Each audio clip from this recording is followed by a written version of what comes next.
प्यारे विद्यार्थियों, स्वागत है आपका हमारे इस चैनल में। अभी छत्तीसगढ़ के सभी शासकीय शालाओं में कक्षा 1 से लेकर के 12वीं तक एक ग्रीष्मकालीन परियोजना प्रोजेक्ट वर्क दिया जा रहा है, जिसे अमाराइट ग्रीष्मकालीन परियोजना कार्य के नाम से जाना जा रहा है। आपको यह परियोजना पूरा करना है या प्रोजेक्ट वर्क पूरा करना है। इसमें अनेक प्रश्न हैं, उन प्रश्नों के उत्तर एक फाइल में आपको लिखना है और लिख करके आपको अपने शाला में सबमिट करना है। इस परियोजना कार्य को सभी विद्यार्थियों को पूरा करना अनिवार्य है, क्योंकि आने वाले सत्र में आपके अंक सूची में इनके अंक जोड़े जाएंगे। इस वीडियो में अमाराइट ग्रीष्मकालीन परियोजना कार्य के तहत कक्षा 6 के लिए जो प्रश्न दिए हुए हैं उनके उत्तर क्या होंगे, कैसे लिखना है, इन सब की पूरी जानकारी और दिशा निर्देश आपको दिया जाएगा। यह वीडियो आप अंत तक देखते चले जाइए। प्यारे विद्यार्थियों, यदि आपने हमारे इस चैनल को अभी तक सब्सक्राइब नहीं किया है तो इसी प्रकार के शिक्षण और प्रोजेक्ट संबंधी जानकारियों के लिए हमारे इस चैनल को अभी सब्सक्राइब कर लीजिए और बेल आइकन के ऑल बटन को भी क्लिक कर दीजिए। और यदि हमारा यह वीडियो आपको अच्छा लगेगा तो इसको शेयर भी कर दीजिएगा। तो चलिए जानते हैं कि कक्षा 6 के लिए जो प्रश्न दिए हुए हैं उनके फाइल कैसे बनाना है और उत्तर किस प्रकार से लिखना है। इस परियोजना के प्रश्नों के उत्तर लिखने के लिए आप इस प्रकार के फाइलों का उपयोग करेंगे। यह मार्केट में आसानी से मिल जाता है, स्टेशनरी दुकान में मिल जाता है। इनका ये प्लास्टिक का कवर भी अलग से मिलता है और इसके ये जो पन्ने हैं, अंदर लाइनिंग वाले पन्ने हैं, ये भी अलग से मिलता है, तो पन्ने भी खरीद सकते हैं। इसके अलावा आपके पास यदि कोई कोरा पेज हो तो उस कोरे पेज का भी उपयोग कर सकते हैं। फ्रंट पेज को आप ऐसा चित्रित करके सुंदर बना सकते हैं। आप अपना नाम और परियोजना का नाम, कक्षा, स्कूल का नाम, शाला का नाम लिख करके आप सबमिट करेंगे।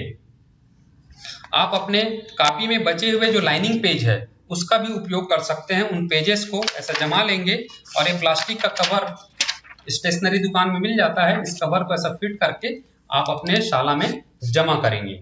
अब आप जानते हैं आपको प्रश्न पत्र मिला होगा। उस प्रश्न पत्र में प्रश्न क्रमांक 1 है, भारत में खेले जाने वाले खेलों के नाम की जानकारी देना है। तो उसके लिए आप अपने फाइल में ऐसा कॉलम बना लेंगे और खेलों के नाम, भारत में ये सब खेल खेले जाते हैं। इसके अलावा और भी खेल हैं, उनके भी नाम लिख सकते हैं। जो विद्यार्थी अंग्रेजी माध्यम के हैं, इंग्लिश मीडियम के स्टूडेंट्स हैं, वो अपने आंसर इंग्लिश में लिख सकते हैं। प्रश्न क्रमांक 2 है, छत्तीसगढ़ में मनाए जाने वाले त्योहारों के नाम और वो कौन से महीने में मनाया जाता है, इसकी सूची एक बनाना है। तो आप एक कॉलम ऐसा बना लेंगे, क्रमांक, त्योहारों के नाम, और मैंने यहाँ पर हिंदी महीना और अंग्रेजी महीना थोड़ा सा संभावित रहता है कि कई बार आगे पीछे भी हो जाता है, लेकिन हिंदी महीना फिक्स होता है।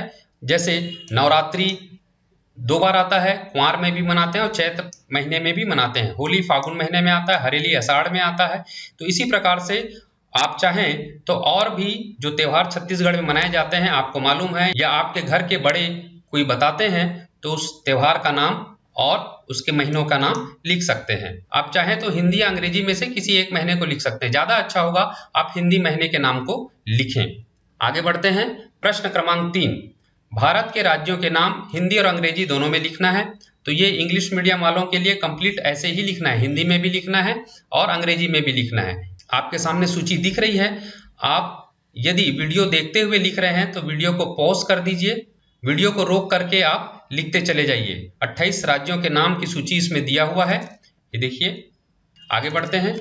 प्रश्न क्रमांक 4, ज्वलनशील पदार्थों की एक सूची तैयार करना है। फ्लेमेबल मटेरियल होता है, उनके नाम लिखना है। यदि आप अंग्रेजी माध्यम के स्टूडेंट्स हैं तो आप नाम इंग्लिश में लिखते जाइए। ये देखिए, जैसे लकड़ी है, ऊट, ये प्राकृतिक स्रोत है, लकड़ी एक नेचुरल मटेरियल है। उसी प्रकार से कपास, कॉटन, ये भी नेचुरल मटेरियल है। प्लास्टिक ये आर्टिफिशियल है, कृत्रिम, पॉलीथीन। इसी प्रकार से और भी क्रम इसमें आप जोड़ सकते हैं जो ज्वलनशील है, यानी कि खुद से जलते हैं। ऐसे पदार्थों के नाम लिखना है। आगे बढ़ते हैं। प्रश्न क्रमांक 5, छत्तीसगढ़ी भाषा के 10 मुहावरे व उसका अर्थ लिखते हुए वाक्यों में प्रयोग करना है। तो आप देखिए, इस प्रकार से आप कॉलम बना लेंगे। एक तरफ आप मुहावरे लिखिए, मुहावरे के बाद अर्थ और उसका वाक्यों में प्रयोग है। तो ये आपके सामने लिखा हुआ है, इसको पढ़ करके आप लिख सकते हैं। यदि इसी प्रकार के आप और मुहावरे जानते हैं तो उन मुहावरों को भी लिख सकते हैं। 10 मुहावरे लिखना है।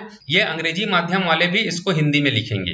प्रश्न क्रमांक 6, आपके घर के रसोई में जो उपयोग होता है वैसे बर्तनों के नाम लिखना है। तो ये बर्तनों के नाम मैंने इंग्लिश में भी लिखा है, हिंदी में भी लिखा है। अंग्रेजी माध्यम वाले अंग्रेजी नाम लिखिए और उसका यूज भी लिखिए कि वो बर्तन किस उपयोग में आते हैं। जैसे मैंने लिखा है इसी प्रकार से और भी आप बर्तनों के नाम यहाँ लिखते चले जाइए। इसको बढ़ा सकते हैं, 7, 8, 9, 10 ऐसे बर्तनों के नाम लिखिए। अंग्रेजी माध्यम वाला इंग्लिश में लिखिए और हिंदी माध्यम वाले हिंदी में लिखिए और उसका उपयोग। आगे बढ़ें। प्रश्न क्रमांक 7, अपने आसपास के आकृतियों को देखिए। घर में बहुत सारे ऐसे मटेरियल्स हैं, चीजें हैं, उसका क्षेत्रफल भी निकालना है। तो ऐसा एक कॉलम बना लेंगे और उसके साइड में चित्र बनाते जाएंगे और चित्र के सामने उसका नाम लिखेंगे। जैसे ये टेबल, और उसकी लंबाई और चौड़ाई को नाप लीजिए। क्योंकि चतुर्भुज का क्षेत्रफल का सूत्र आप जानते हैं, तो उसका क्षेत्रफल निकाल लीजिए और क्षेत्रफल को लिख दीजिए। मैंने कुछ उदाहरण यहाँ पे दिखाया हुआ है। जैसे मैं मोबाइल का भी ये चतुर्भुज आकृति का होता है। लंबाई और चौड़ाई इसको सेंटीमीटर में नापा हूं, छोटा होता है इसलिए, और लंबाई चौड़ाई को गुणा कर दीजिए तो आपको क्षेत्रफल निकल आएगा। वैसे कप, ये कप वृत्ताकार होता है, तो वृत्त का जो क्षेत्रफल का सूत्र होता है उस सूत्र में आप रख करके फिर इसका क्षेत्रफल निकाल करके लिख दीजिए। तो इसी प्रकार से और भी आकृति आप देखते हैं, उसको 4 नंबर दे दीजिए, उस आकृति का नाम लिखिए और वो आकृति कैसे होता है और उसका क्षेत्रफल निकाल करके यहाँ पर लिख दीजिए। आगे बढ़ते हैं। अपने शहर गांव में पाए जाने वाले वाहनों के नाम उनके चक्कों के पहियों के आकार के अनुसार लिखना है। यानी कि छोटे चक्कों से लेकर के बड़े चक्के के हिसाब से नाम लिखना है। अंग्रेजी माध्यम वाला इसका नाम अंग्रेजी में लिखिए। जैसे मैंने कुछ उदाहरण लिया हुआ है। स्कूटी के पहिए थोड़े छोटे होते हैं, चक्कों की संख्या 2 होती है, 2 पहिए होते हैं। ऑटो रिक्शा आप देखते हैं, ऑटो रिक्शा में 3 पहिए होते हैं। उस कार, उसमें 4 पहिए होते हैं। मोटरसाइकिल, इस प्रकार से और वाहन आप जानते हैं, उन वाहनों के नाम यहाँ संख्या बढ़ाते जाएंगे और उन वाहनों के नाम लिख दीजिए और उनमें पहियों की संख्या को लिखते चले जाएंगे। क्वेश्चन नंबर 9, अपने गांव शहर का एक मैप बनाना है और उसमें जैसे शाला, मंदिर, पंचायत, सामुदायिक भवन, तालाब, स्वास्थ्य केंद्र, सड़क, चौराहा, चौक चौराहा, बाजार, इन सबको उसमें दर्शाना है। तो मैंने उदाहरण के तौर पे महासमुंद सिटी का जो मेन हार्ट प्लेस है, हृदय स्थल है, उसका एक मैप तैयार किया हूं। इसी प्रकार से आप जहां पर भी रहते हैं, जिस बस्ती में रहते हैं या जिस गांव में रहते हैं, उस गांव का भी नक्शा आप बना सकते हैं अपने हिसाब से। एक उदाहरण के तौर पे आपके सामने ये प्रस्तुत है, इसी नक्शा को भी बना सकते हैं। ये महासमुंद शहर का एक नक्शा है जिसमें मैंने स्कूल, मार्केट, बस स्टैंड और रोड भी दिखाया हुआ है। ये चौक भी आपको दिख रहा है, इस प्रकार से चौक चौराहा भी आपको दिख रहा है, हॉस्पिटल है। इन सब का एक संकेत के रूप में प्रस्तुत किया गया है और उनके नाम भी लिखे हुए हैं। इसी प्रकार से आप जिस गांव में रहते हैं उस गांव का भी नक्शा बना सकते हैं। क्वेश्चन नंबर 10, अपने गांव का इतिहास लिखिए। आप जहां रहते हैं या जिसके बारे में जानते हैं, जिस गांव के बारे में, उनका एक हिस्ट्री होता है, इतिहास होता है, उसके बारे में लिखेंगे। आप अपने बुजुर्गों से, वहां गांव में रहने वाले बड़े बुजुर्गों से पता करिए, जो घर में बड़े हैं उनसे पूछिए कि हमारे शहर का इतिहास क्या है, और फिर उस गांव या उस शहर, उस नगर के बारे में लिखते चले जाइए। सबसे पहले उसका नाम लिख दीजिए, उस शहर का नाम। मैंने उदाहरण के तौर पे महासमुंद नगर के लिए एक इतिहास लिखा हुआ है, इसे भी आप लिख सकते हैं। और इसके अलावा आप दूसरे नगर, दूसरे गांव का भी इतिहास लिख सकते हैं। इसको एक बार पढ़ेंगे तो आपको समझ में भी आएगा कि किस तरीके से लिखना है। पहले गांव का नाम लिख दीजिए, वर्तमान स्थिति थोड़ा सा जानकारी दे दीजिए, फिर उसके इतिहास में जाइए। फिर उस नगर का नाम ऐसा क्यों पड़ा, इसके लिए थोड़ा सा इतिहास यदि आप जानते हैं तो उसके बारे में लिख दीजिए। जैसे महासमुंद नगर के लिए मैंने कुछ जानकारी एकत्र की और उसके बारे में फिर मैंने लिखा, तो इसको पढ़ करके आप समझ सकते हैं। आप इसी तरीके से अपने गांव के बारे में लिख सकते हैं। फिर आप उसके सांस्कृतिक दृष्टिकोण को भी लिखिए कि यहाँ कैसे कैसे लोग हुआ करते थे, पहले सड़क कैसी थी, अब सड़क कैसे है, इसके बारे में भी जानकारी दे दीजिए। ये देखिए। फिर पहले कितने लोग रहते थे यहाँ पर, कितने घर थे, अब कितने घर हो गए, कैसे घर पहले हुआ करते थे, आज कैसे घर हैं, इन सब की जानकारी आप दे दीजिए। मैंने महासमुंद के बारे में थोड़ा सा इतिहास लिखा है, आप इसे देख करके समझ सकते हैं और इसे भी लिख सकते हैं। क्वेश्चन नंबर 11, ये बाकी प्रश्नों से डिफरेंट है। इस प्रश्न के उत्तर लिखने के लिए आपको सेपरेट फाइल बनाना है, अलग से फाइल बनाना है, क्योंकि इसमें आपको एक वृक्ष लगाना है और पेड़ लगा करके फिर उसको धीरे धीरे उसकी लंबाई को नापते जाना है।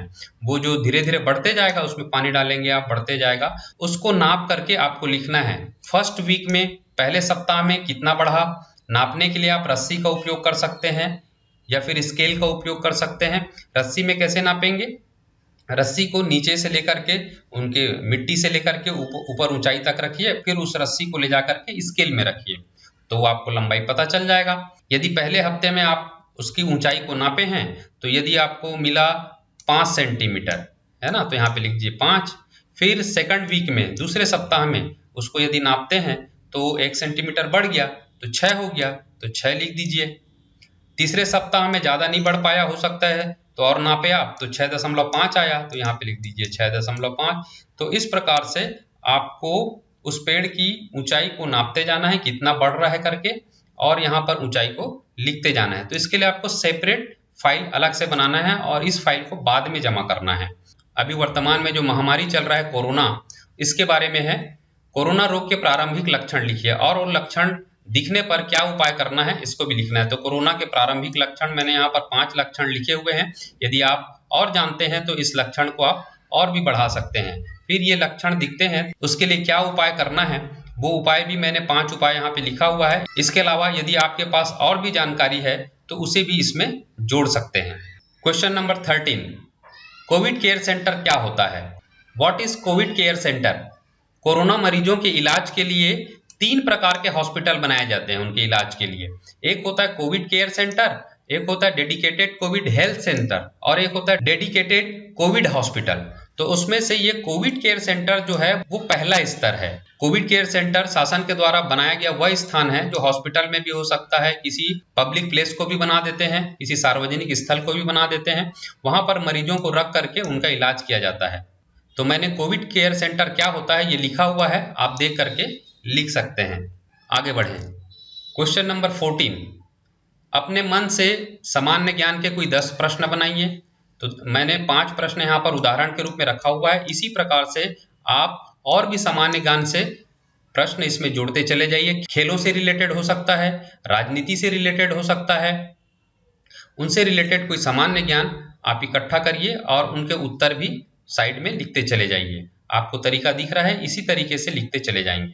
प्रश्न क्रमांक 15, यह अंतिम है। उक्त गतिविधियों को पूर्ण करने के पश्चात अपने माता पिता, चाचा चाची, दादा दादी या घर के कोई बड़े सदस्य हैं उनको दिखाना है। उनमें से कोई 3 लोगों को दिखाना है। दिखाने के बाद उनके विचार जो आते हैं उन विचारों को उनको लिखने देना है और उसके बाजू में उनके हस्ताक्षर ले लीजिए। तो इस प्रकार से आपका यह प्रोजेक्ट कार्य संपन्न हो जाता है। आपको यह वीडियो अच्छा लगा हो तो अपने और दूसरों मित्रों को शेयर कर दीजिए ताकि वो भी जान सकें और कैसे बनाना है वो सीख सकें। या आपको कोई प्रश्न समझ में ना आया हो तो कमेंट बॉक्स में जरूर लिखिए अपने विचार। आपको यह वीडियो कैसा लगा कमेंट्स में लिखकर हमको जरूर बताएं। इसी प्रकार के अन्य जानकारी के साथ फिर मिलेंगे दूसरे वीडियो में। तब तक के लिए स्वस्थ रहिए, मस्त रहिए।